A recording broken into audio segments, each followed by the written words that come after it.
Good afternoon. We are broadcasting live from the Roebuck greenhouses in Roebuck, South Carolina. And the view you're seeing right now is the beautiful gift shop with those wonderful festive ornaments of the holiday season. We're going to go back to that with Kayla Murphy as she speaks to Vicki Knoll about her experiences with wreath making. But first we're going to go into the greenhouse and we're going to be talking about poinsettias. And so joining me today are a number of wonderful guests.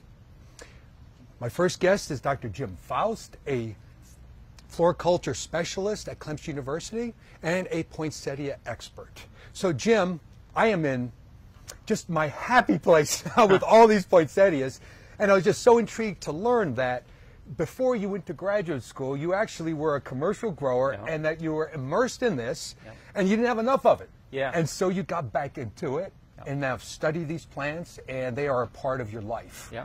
So when I graduated from college, I got a job in a greenhouse, and the first crop we had to grow was a poinsettia crop, and that greenhouse had 12 acres of poinsettias. We did a 250,000 of them, and I was just like overwhelmed. How do you get these all to flower on the exact day you need to market them? And it has endlessly intrigued me, and so what is this, 20-some years later, I'm still growing poinsettias. But now let's look at the poinsettia itself, which is probably over 190 years old Yeah. since its introduction. Tell us about the history of the poinsettia. Sure. Well, the poinsettia is native to the west coast of Mexico, and Joel Poinsett, who the plant is named after, was a U.S. Politician who he was the first U.S. ambassador to Mexico, and he actually was a horticulturist besides being a politician on the side. He liked to exchange plants between the U.S. and Mexico, and he encouraged this exchange. And so plants were being shipped from Mexico to the U.S. and from the U.S. to Mexico just to see what could be useful in terms of the economic development of each country. What plants could be grown, what uses could they have. He would ship things like avocados and other tropical plants. Of course, they get them here and find out, well, they don't really grow in North America all that well. But they found there's a lot of ornamentals in Mexico that the growers here really liked, and poinsettia happened to be the one that really worked out very well, and his name became attached to it. When was that? 1828 was the year that the poinsettia, the plant, the live plant, was shipped to Bartram's Botanical Gardens in Philadelphia.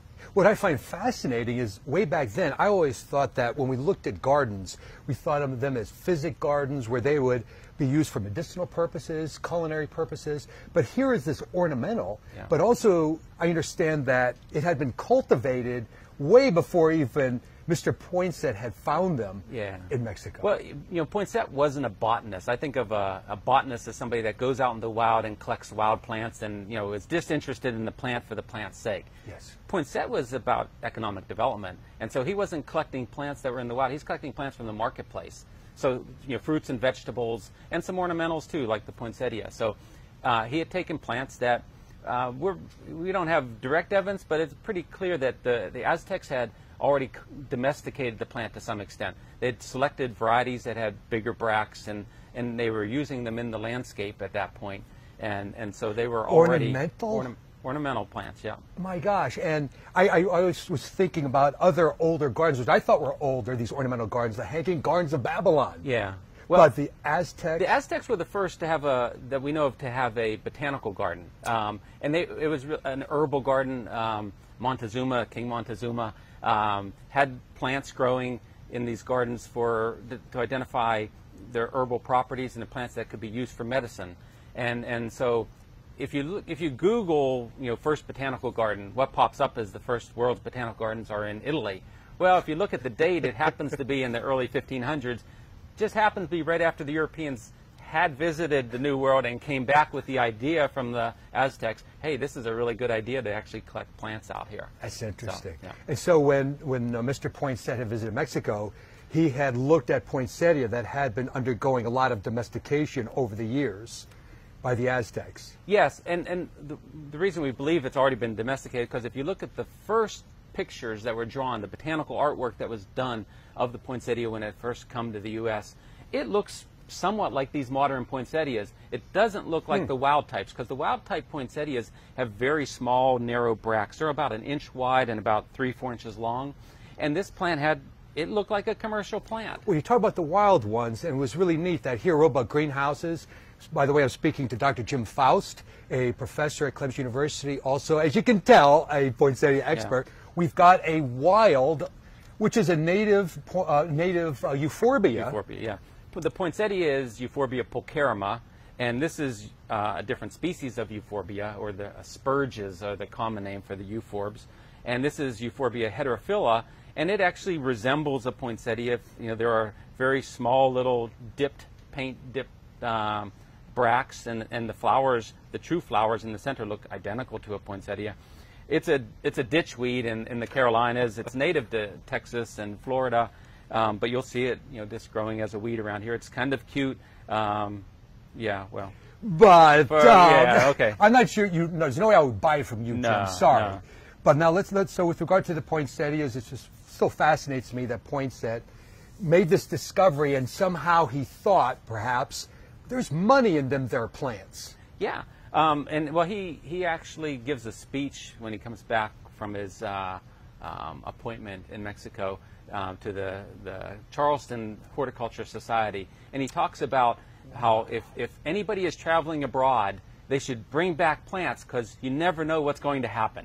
You know, you can confer a benefit to your society if you have if just one of those hundreds of plants you send back actually has some value to society. So he said that. I thought it was Thomas Jefferson. No, that was Joel Poinsett. Wonderful. So now, as we go through the domestication of poinsettias, I just thought it was just rather interesting how in the 30s we probably had was it the beginning of this huge breeding period of time of hybridizing poinsettias. Well, what we had at the turn of the century, actually, if you look at the gardening journals and you look and see what growers were selling at Christmas, they were selling things like kumquats and ornamental peppers, and of course holly and ivy were important, and mistletoe. But poinsettias are not on that list. They're like way down, you know, very small plant. But by the 1913 teens in there, poinsettia had enough economic success, florists growing them and people wanting to buy them, that it was starting to become the Christmas flower. Growers were being told, this is a plant that you have to have because it sells very well. Now, at that time, it wasn't a very good plant. And it didn't branch very well. You would have to put 4 plants in a pot. But the really bad characteristic it had, once you took it home, the leaves would all fall off. And so you'd have naked stems. And so what growers would do, they would leave a hole in the center of the pot. They would plant 4 poinsettias, and knowing the leaves were going to fall off, they would put a Boston fern in the middle of the pot just to cover up the naked stems. And so that's the 1910, and that the plant starts to be really showing up on in Christmas cards, because prior to then, you know, this was not in the Christmas paraphernalia, all that marketing. So it's in Christmas cards and postcards, and it really starts to catch on. Growers start to grow it, and the market picks it up. And it became an icon of our holiday season. It did, and you know, in terms of the genetics, the first several decades after that, so the 20s, 30s, 40s, 50s, basically they grew what we would call cut flower varieties. They would get 5, 6 feet tall, and they made nice cut flowers, but they didn't make a potted plant very nicely. In fact, what growers would do, too, to get the plant shorter, is they would take the stems and they'd macerate them with their fingers, and that would cause the stem to bend down, and then they'd macerate the stem with their finger again, and they'd bend it back up. So you'd have this Z, so you take a plant that's this tall, and you would make it this tall, and then you have a nice potted plant then. Sounds like the lines at Disney. Yeah, that's exactly. Back and forth, back and forth. But let's take a look now just about the morphology of these poinsettias. Sure. Go through that with us, please. Sure. Well, the red part are actually not flowers. These are bracts, which are modified leaves. Just like on a dogwood, the white showy part of a dogwood is not really the flower. It's a modified leaf, and we call that a bract. And then the true flowers are down in the center, and we call those cyathea, or cyathium. You singular. call them that. I call them cyathea. And you can see this one is starting to have some pollen on it, so that's the male flower. The female flower doesn't usually come out till about Christmas into January, and so you don't see the female flowers usually initially. What's also interesting is you see the nectar gland, which is what is used to attract pollinators, right? Of course, the flower gets them to the plant, but then they come feed on the nectar and then carry pollen to another plant. Interestingly enough, they're really tasty drops of honeydew. Would you like to taste one? No, thank you. I'm good. I've had lunch already. No, they really are tasty. Just like a drop of honey. I trust you, my friend. I trust you. All right. So, is red still the most popular poinsettia? Yeah, 80% of the market is still red. Breeders introduce a lot of exotic colors. We've got some neat plants these days, different odd colors, but it's still red is the main market. But we keep trying to do something different. Let's talk about some of these different ones. Okay. Some of them are just spectacular. So this is a marble type, which has a kind of a creamy edge with a kind of a watercolor pink blush down through the center. Beautiful. And it's a beautiful plant. And we have whites, and what's kind of interesting. That's not white. Well, it's not really white, and growers all kind of say, why can't the breeders give us a true white? And what we have are really two kinds of white. We call this one a yellow white, wow. And this is a green white. They're not really true white, but it's the best we've got so far. Beautiful. And then we've got some really interesting colors. This is what we call Monet type, like a Claude Monet it looks painting. spray painted. And that's another story altogether. Painting has become popular, and to each his own.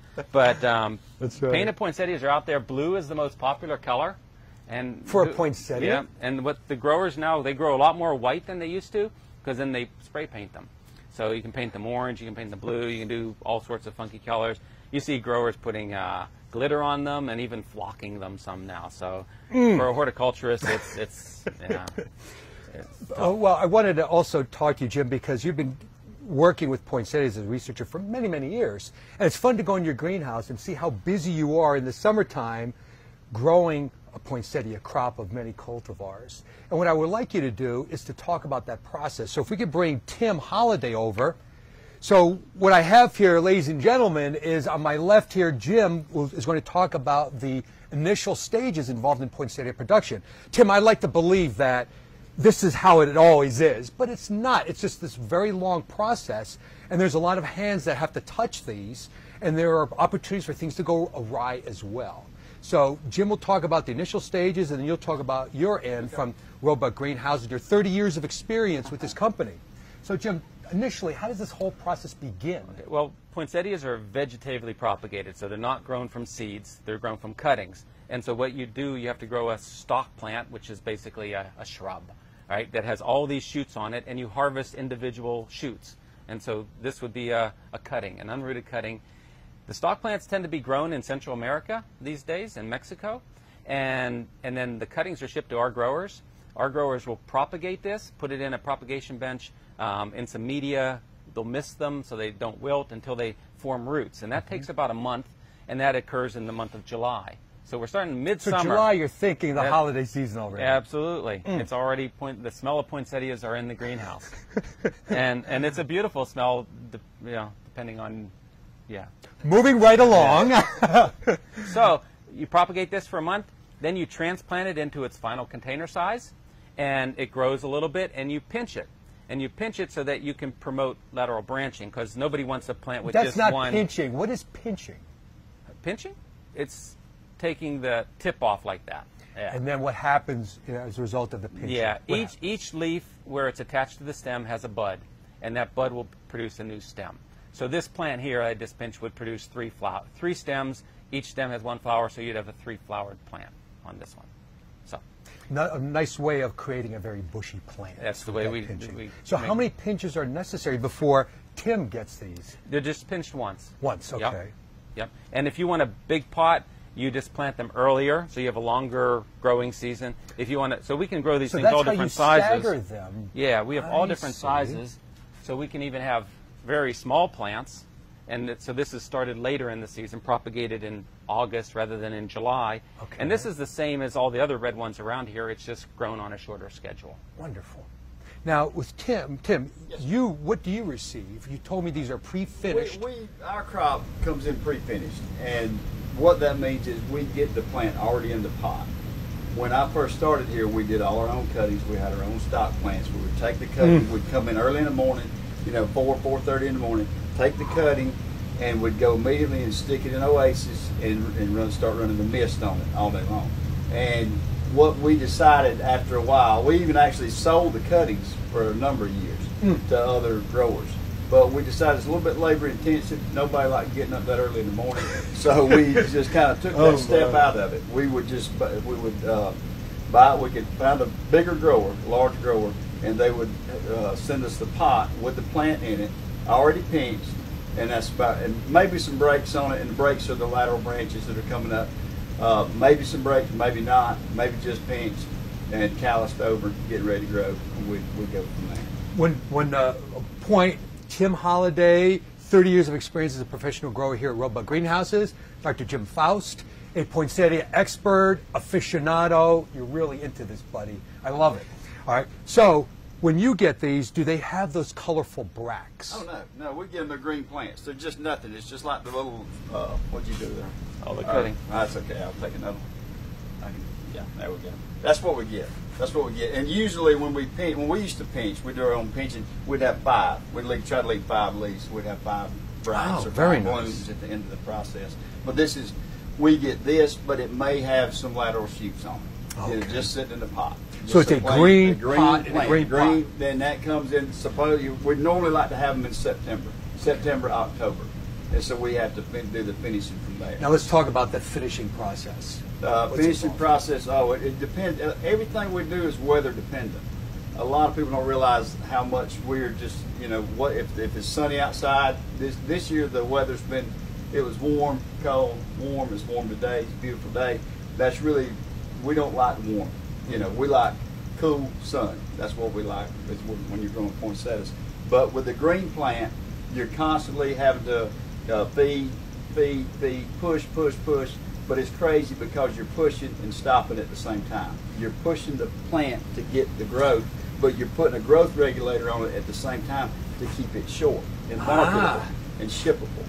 Because this plant, this variety, I don't really know how tall it gets. You probably know that. But if I didn't put a growth regulator on it, there's no telling how big it would. I mean, it would get a lot bigger than that, probably double in size. But I believe what our Facebook viewers want to hear, though I don't know if they've posted any comments yet, but I'm encouraging you to please, any questions or comments, give us a holler. How do you get the color in these? It just comes naturally. It's genetically in there, I guess. I mean, so as the days get shorter in the fall, days get shorter, and naturally it happens. Used to years ago, you had to get the shade cloths out and all that kind of thing to have an early crop. But naturally now you got a 8.5, 9.5 week response time, and that's what you're kind of looking for. You want your poinsettias to come in, really at Thanksgiving, and it happens naturally now. At the initiation of short days, you said you're doing a little bit of research on that kind of, or doing some. Yeah, the old varieties would naturally flower in December, but the market has moved up.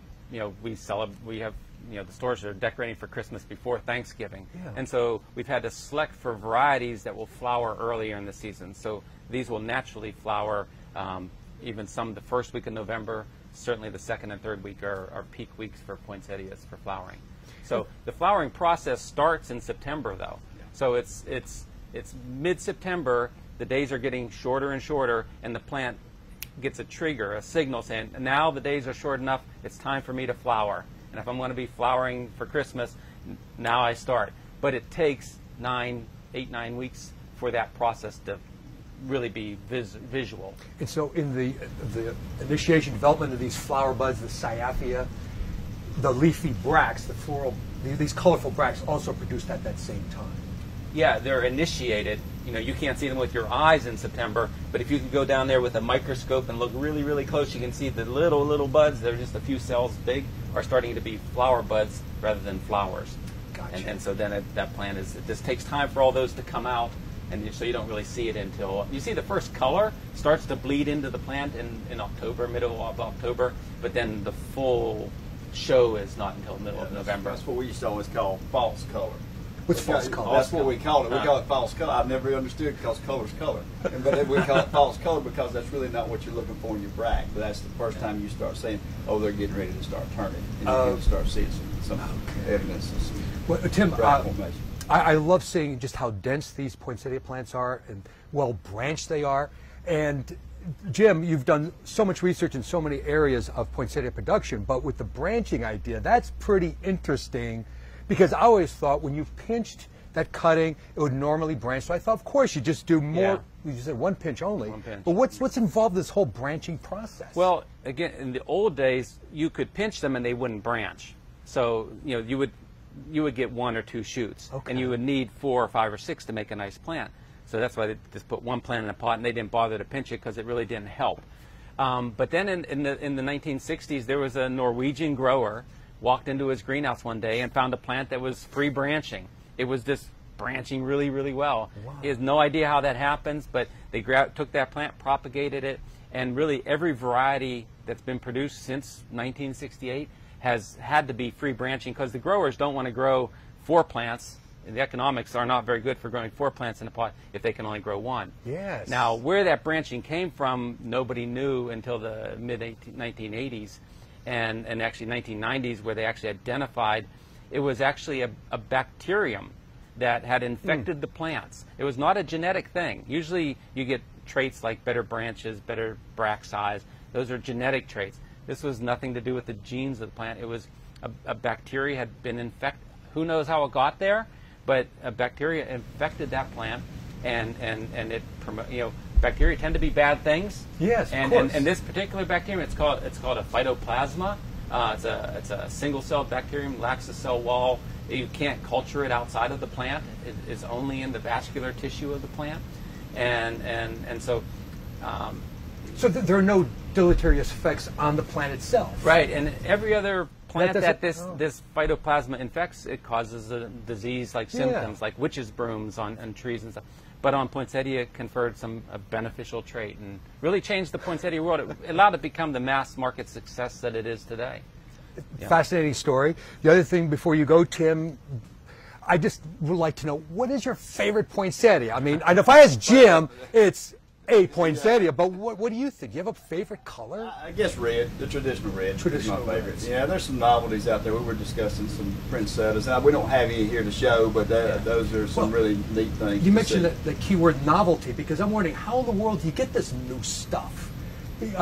Jim, can you tell us about that? How do we get these incredible colors? Sure. Well, there's a couple things. The plants poinsettias naturally sport, and it's a spontaneous mutation.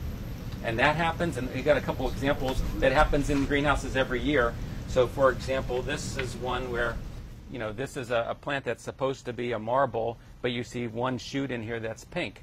That shoot has spontaneously sported or changed. And so if I take a cutting from that shoot, all of the offspring for generations will be pink.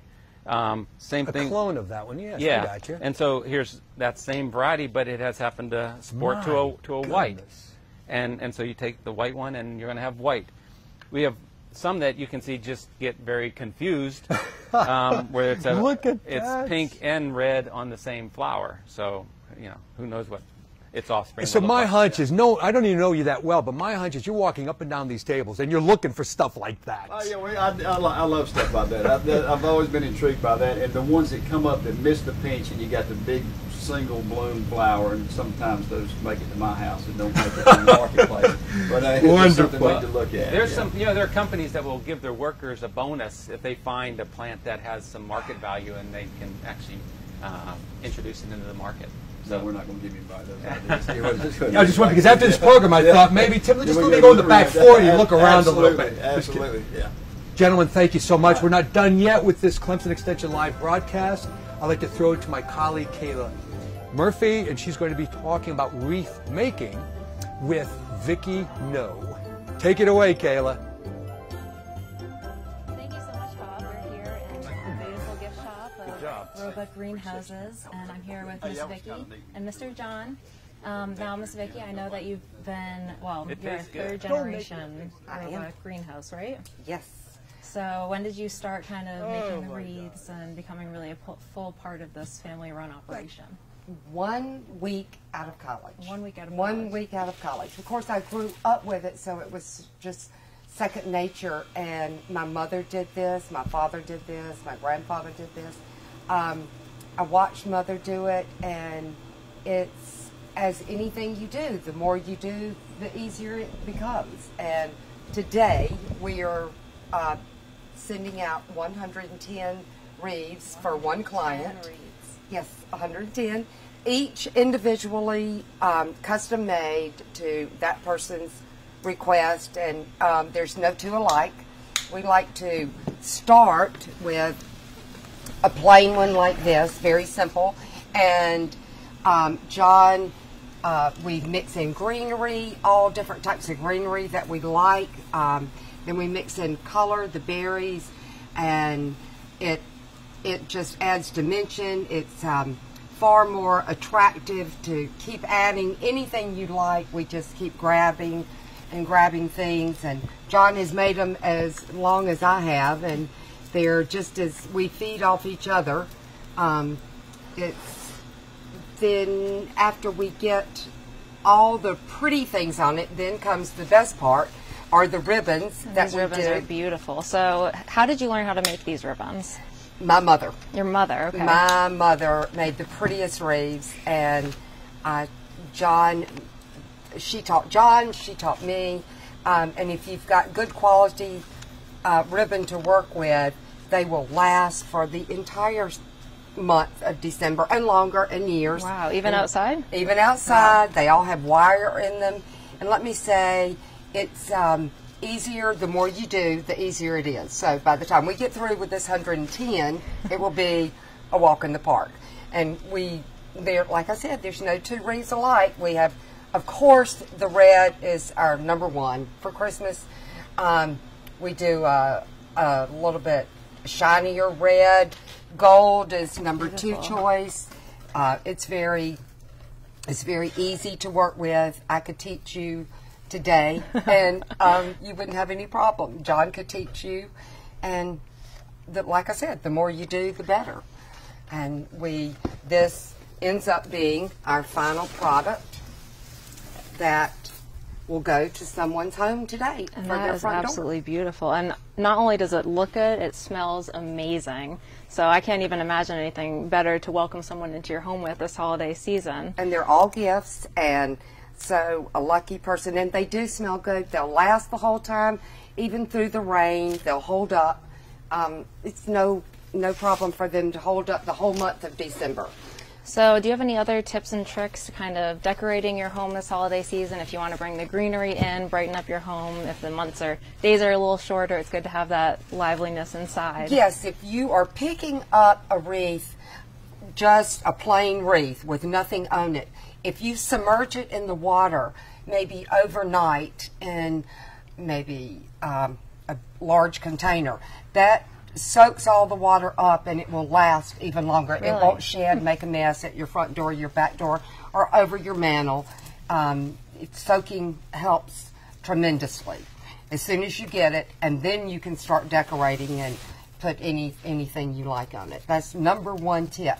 And there's so many different types of greenery that you can add to, which we like to. Keep adding. The more you do, the fuller it looks, the longer it'll last. And it's just your creativity. You can just go on and on and on. And as you see, we have just lots to do.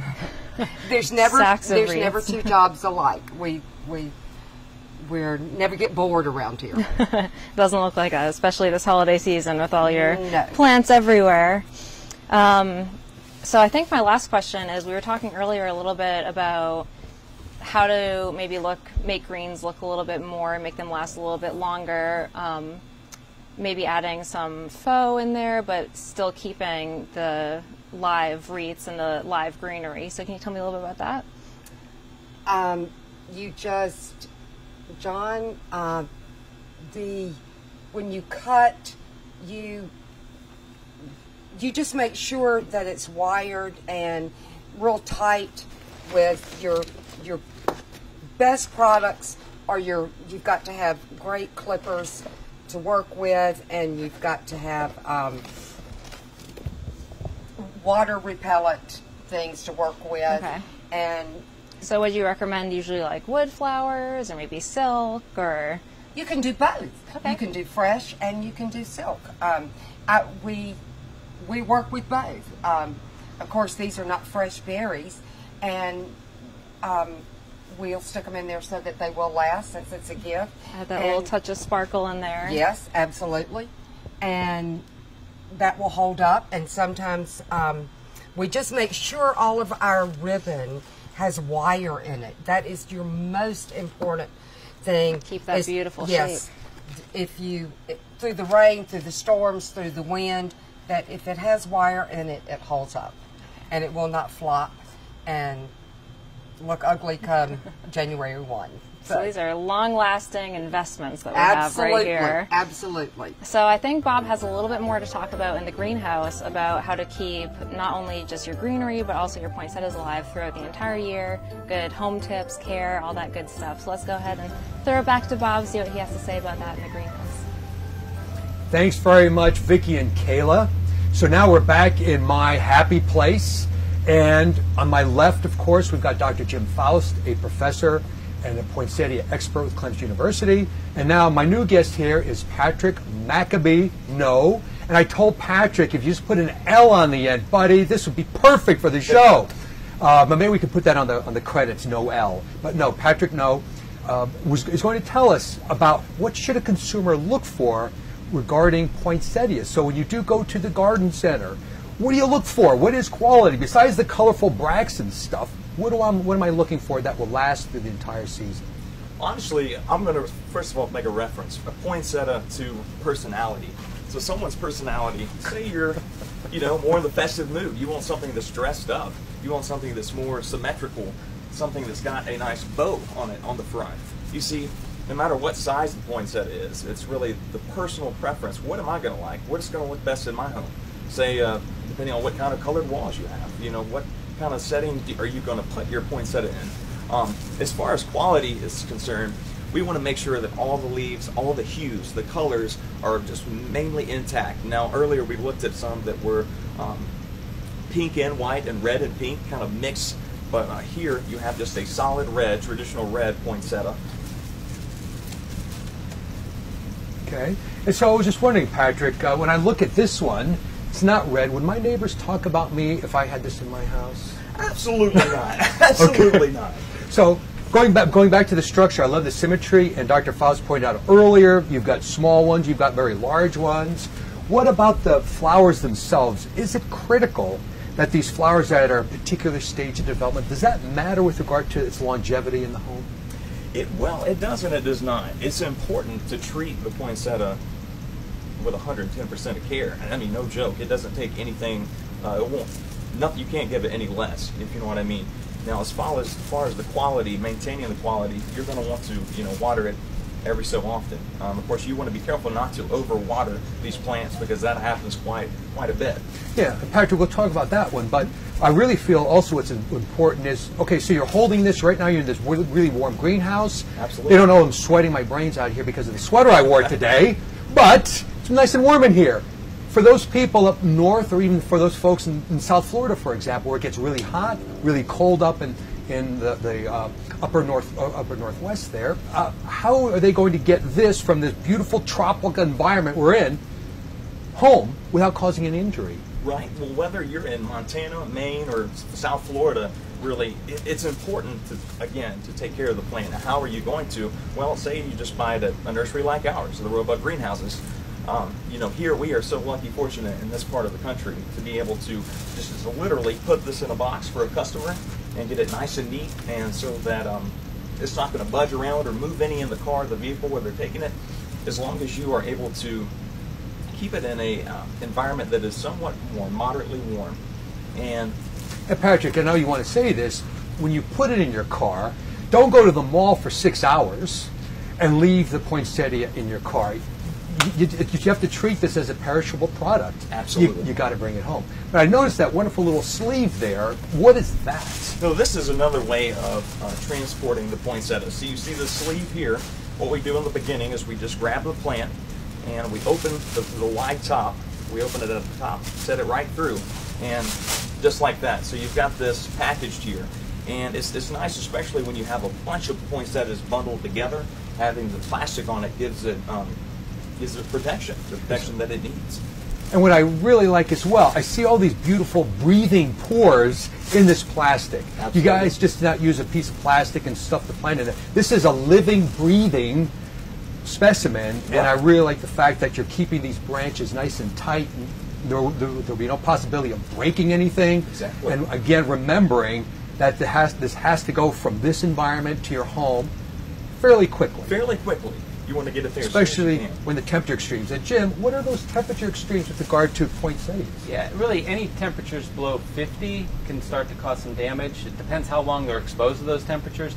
You definitely need to avoid freezing temperatures altogether. Temperatures between 32 and 50, you just don't want to expose them to that temperature for very long. 5-10 minutes, no problem. 3 hours, that's a problem.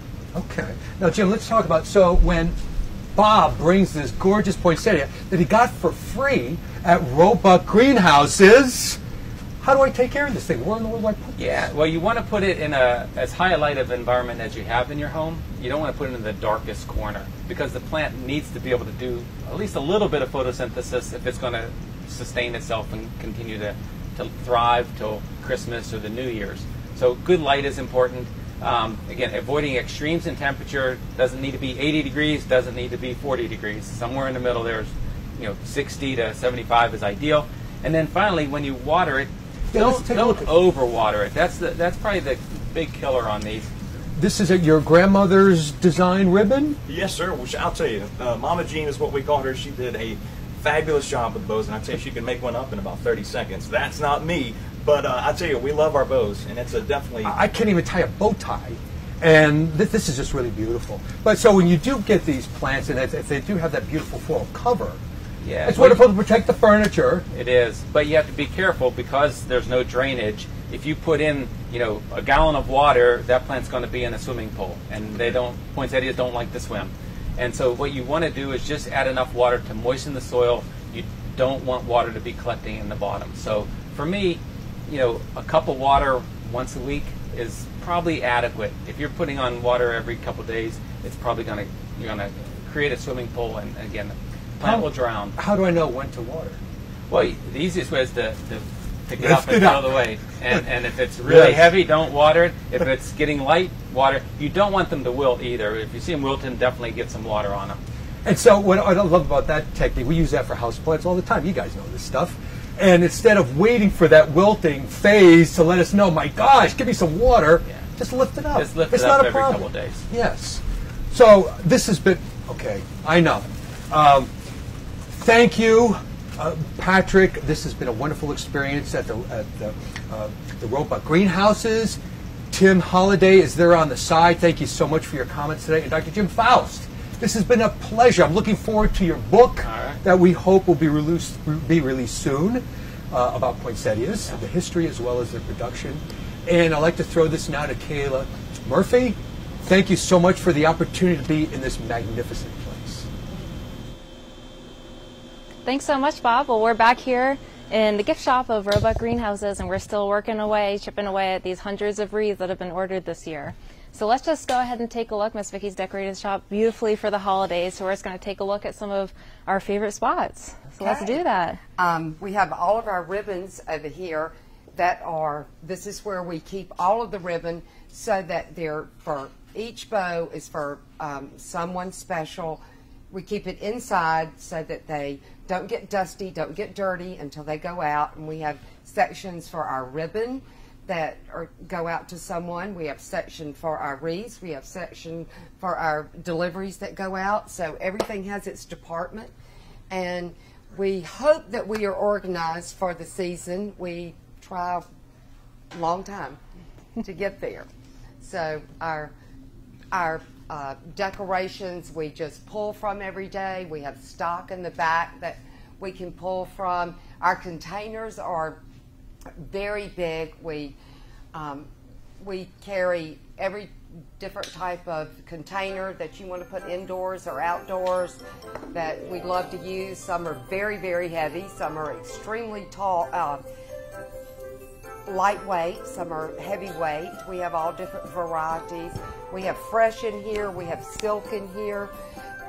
It's a great combination of dried. We have fresh berries, artificial berries. We have ornaments to decorate your tree, your front door.